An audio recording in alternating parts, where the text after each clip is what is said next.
we are talking about the secret to longevity and happiness. Coming up now. What is going on, everybody? Welcome back to the Fitness for You podcast. Today I have in the studio Ed Cardinal, and he is an expert on men's health. And today we are talking about the secret to longevity and lifelong happiness. What is up, Ed? How are you? I am terrific. I'm happy. Yes. I'm vital. that is good. Excellent. Good. And then we can talk about why that is. Yes. For men. It's pretty amazing. I recently came across this research project through Harvard, and it began actually in 1938. Right. And it was with young men. Some of them were sophomores at Harvard. Yeah. So 19 years old, and then some of them were from South Boston, poor neighborhoods. Right. And they followed them. Actually, they're in the second generation now of this study. And the amazing thing that they found, the key to happiness is, a main thing was the connection, relationships, connection to other people, and relationships. So that was intriguing to me, particularly because in our society, that's not really encouraged for men. Right. In fact, it's a sign of weakness. That's something for women. Yeah, exactly. Yeah. Relationships and talking to people and stuff like that. So let me ask you a question, because I'm a workaholic. They know I'm a workaholic. You know, it's what I do. And I think it's kind of like a man thing to almost go either two ways. You know, one way a man is just gonna, it's almost like a search for affirmation. They're either gonna overwork themselves or they're gonna underwork. And we're kind of looking, I feel, we're kind of looking for happiness in how much work we do and how much we put out. Or vice versa, we're looking for vices that are going to provide us with, happiness. Now, according to you, what is that secret to finding that happiness? Well, it's number one, the connections, but also in this research project, they talked about your work. Mm-hmm. And men looking back at their lives were disappointed or sad that they didn't do work that they were passionate about, that they loved. Right. I think, like you said, it's this being productive, doing it for the money, kind of getting locked into that mindset. But so work that you're passionate about, exercise, so taking care of your body, connections, as we said. And I mean, for me, it's really focusing on all aspects of my life. Right. So the physical body, the mental body, the emotions, and the spiritual. Right. Okay. I think that's so important, and it's just like focusing. It's so funny you say that. You're focusing on the physical, you're focusing on the mental, and you're focusing on the spiritual aspect of things. And it's like our society tells us that, because you're going with an internal, right? Happiness is going to come from the internal process. Absolutely. And society tells us, if I just had more money, if I just had more stuff, if my status was different. And I think according to that study, they were saying the people, that was like what they wanted to do. They wanted to be famous. They wanted to be rich, and weren't they saying that, like, when they pressed into those things, they found more contempt? Yes. And other things like that, right? Yeah. And the other interesting thing is they didn't find any difference, any difference between the Harvard young men and the inner city young men. Right. And when it came down to it, what made them happy. Right, what made them happy. Yes. Right. I think that's so incredible. And, I think it's so funny how you have these people from two different, so the study talked about these two different, sets of people, people who went to Harvard and then these inner city kids, and yet they all find happiness in this one thing, right? And they were talking about connection with other people, and what do you find in connection with other people and fellowship with other people? How important do you find that in, health, longevity, and just overall a happy life? Well, the research shows that having those deep, meaningful relationships and connections is going to improve your mental health. Yeah. Those who don't have it have high rates of depression, suicidal ideation, Yes. physical abuse towards men and women, mental health issues, substance abuse. Right. If you don't have deep, meaningful relationships. Right. So the opposite's going to be true if you do. Mm-hmm. You're going to have a better feeling of well-being, Sure. your health, your immune system, your heart health, Yeah. your mental health is all going to be better if you have those deep, meaningful connections. Mm-hmm. And the sad thing, particularly for men, is we're not socialized, and I mentioned this, we're not socialized to foster those sort of connections, particularly with other men. There's a lot of homophobia around it. Sure. It's seen as a feminine thing. Right. It's a sign. It's seen as a sign of weakness. Mm-hmm. So we're actually giving men the message not to have those deep, meaningful relationships, which then is going to Mm-hmm. have this negative impact on men's health. It's wild. Yeah. Right. It's unbelievable. I don't mean to interrupt you, but like, you're right. Like, we as a society have basically said, and it doesn't help that we have social media, that's getting in the way, and it's basically saying, let's isolate ourselves. Let's focus on me, right? Let me take a selfie. Let me self-improve myself, and that's on the higher end of abuse to yourself, because now it's all about you, and you've forgotten about what it's like to have connection with other people. Right. Why do you feel like we're isolating ourselves? Why do you feel like? And I know you touched upon how society kind of like created that thing, but what is it with man that makes us say, I don't want to have a relationship with somebody else, I'd rather just isolate and focus on myself? What do you feel it is? Well, you talked about social media. You look at media, look at movies, you look at what's portrayed as a strong man. It's usually that lone wolf. Yeah, right? lone wolf. Yeah, the Right. lone wolf. He's out on his own. Right. He doesn't need anyone else. He can take care of himself. He doesn't need to rely on anyone else. And so I think it's those messages. I specialize in men over 40. Men over 40, right? But sadly enough, I've been hearing more and more about young men who are really struggling because of some of the things that you talked about. Yeah. They're really feeling isolated because of technology. So because of that, their rate of mental health, suicidal ideation, all of those things are like off the charts with that population. Dude, yeah, you're so right. And I'm going to be honest and vulnerable here. Since me and my wife moved down, it's been so hard for me to make connections with other people. And it's not for a lack of trying. It's my job to communicate and be a trainer and talk to people. But I have yet, even in church, to find people my age who just want to connect. Right. Who just want to like hang out. And I'm finding, and no offense, old people who are older than me who want to connect and want to, communicate and talk. Because I think it's that generational gap where these kids are doing this, they're scrolling all day. But people of the older generation are just like, hey, I remember what this is about. Right. So even for me, I know I felt those moments of time where I was like, yo, I'm feeling depressed. Right. I'm feeling anxious because it's just me. Yeah. And listen, thank God for my wife. Because me and her, best friends. But she's got to go to work. Right. I got to go to work. And there's something to be said about a man and a woman relationship. That marriage is so important. But we've even talked about this before. That fellowship between men, brotherhood, is so important. And I think, to your point, for the mental health of, the individual. That brings up a good point that a lot of men will then over-rely on their female interrelationships. Yes. Where there needs to be balance, where you have connections with other men. Yeah.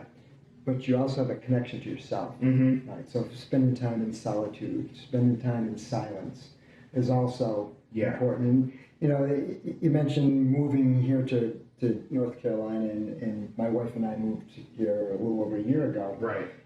And I started to notice how easy it was for her to connect with other women, and she was building this community. I'm like, what's going on here? What's going on here? And I was one and that same thing. Why can't I do that? So what I finally decided to do is I started a meetup for men. Right. So I had to kind of create my own opportunities. Yes. Yeah. Mm-hmm.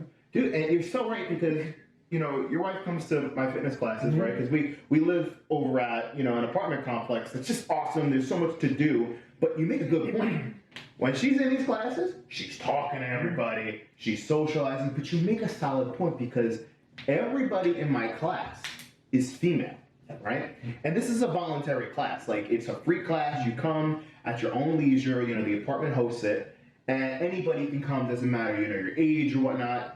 But yeah, all women. They're really good at connecting. They're really good at talking. I read a book, actually, on communication before I got married. Thank God. Because, let me tell you, if I didn't read that book, I'd be making a lot of big mistakes. But what it talked about is men and women's brains are much different. Absolutely. They said that the women's brain has 40% more connected tissue in the left and the right brain. So it's, you know how they talk about women's thoughts are kind of like in a spider, they're all over the place, right? Well, the key is they can be in the left and the right brain, you know, pretty much at the same time. So when they can talk logically, they're also talking emotionally at the same time, which gives them a bigger connection and a better connection to connect with the individual. Men, on the other hand, if you even notice in our conversation, we're talking very logically right now. Very left brain, right? And most men, we like that. We like logic and statistics and numbers and things like that. But it said in the book, men are primarily either in the left brain when they're talking or in the right brain when they're talking. Right. And women are left to right, which makes them more effective at being as being a connected creature with other people. Yeah, that's another good point I find with my wife, that she likes to process through talking. Right. Process things, whereas men, and I'm sure you're the same way, we're doers, right? And we're fixers. That's right. Doers and fixers. Doers and fixers. And like you said, women are definitely more in touch with the emotional, the feelings. And again, men are not socialized to be in touch with their emotions and feelings. Again, it's a stigma where it's a weakness. It's only for women. Yeah. So. And this is your wheelhouse. Basically breaking that man down and being like, dude, you can be emotional. You can connect. And you can still be masculine at the same time. Right. So talk to me about the connection between how can a man dive into that connection? How can he still feel like he's a man, right? Yet drive in that deeper connection and fellowship with other men? Well, they're going to have to get out of their comfort zone. Yeah. But, number one. And that's not always easy. Right? So, but it can be through church, which you do. It could be a meetup. It could be some sort of activity that you're interested in. Like, I'm a trail runner, so I actually started introducing men to trail running. Right. So you really have to make an effort, you have to get out of your comfort zone. But when you do, you're going to reap the benefits, and you're going to love the fact that you're doing it. Right. And I totally agree with that. You feel like your life is so much better because you're connected with other people, right? You feel like it's almost like a high, almost like you go to your hang out with your best friend, and you know that feeling like you just never want it to end. Right. Like that can be accessed to you by developing relationships. Sure. Personally, that's something I'm trying to do. I'm trying to find people who are my age that want to connect and be friends. You know, even in the gym, and people say, "Oh, it's so easy." No, it's not. People are very, very to themselves. People are very not trusting anymore. You know, and understandably so. I'm from New York. I get it. You know what I'm saying? But I think that men need to get off social media. I'm talking about men my age. Yeah. Men my age need to get off social media. Stop listening to everybody, right? And start opening themselves up, being a little bit vulnerable, because when you go to love somebody, it takes a risk, right? And you gotta risk getting hurt if you wanna have a relationship with somebody, you know? And we're relational creatures, and I agree with you on that. We need to start building up that connection. So what are some of your thoughts? What is something a man can do getting out of his comfort zone? What are some, because we're men, we like logic, we like facts and statistics. What is something practical that a man or a guy your age or my age can do to start building these connections so that they can live longer, so that they can be happy, so that their vitality can be better, right? So they can live a happier life. What's something that they can do? Well, I mentioned a bunch already, but the other thing is that connection with yourself, right? So starting to identify emotions and feelings, and maybe journaling if you're not comfortable talking to someone about those things. Would be another thing. Times in solitude and in nature. Yeah. So you're building that connection, that relationship with yourself first, right? And then you take it to the next level where you start to reach out and build friendships. Particularly male friendships are important, and just practice. Practice. You just got to keep practicing. Just putting yourself out there, and as you said, being vulnerable, getting out of your comfort zone. Yes. And practice. Practice. I love that. So here's some of my final thoughts on the matter. And me and you talk at length about this because this is where we can connect. We have this understanding that connection brings happiness, longevity, adds years to your life, right?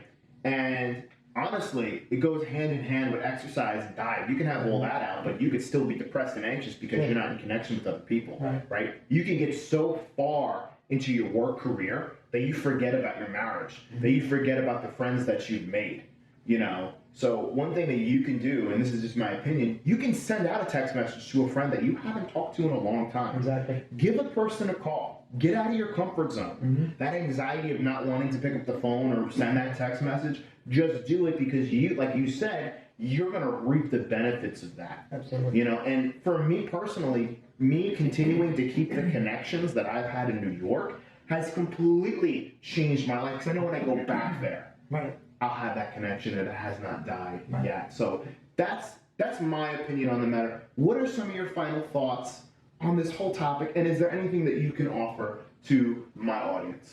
Well, that's a great point because there was a time when I moved to Florida and I was going through a divorce and I was really struggling, and I called my best friend and I called my brother up in the Northeast and I said, "You're going to be my lifeline. I'm going to need to give you a call on a regular basis.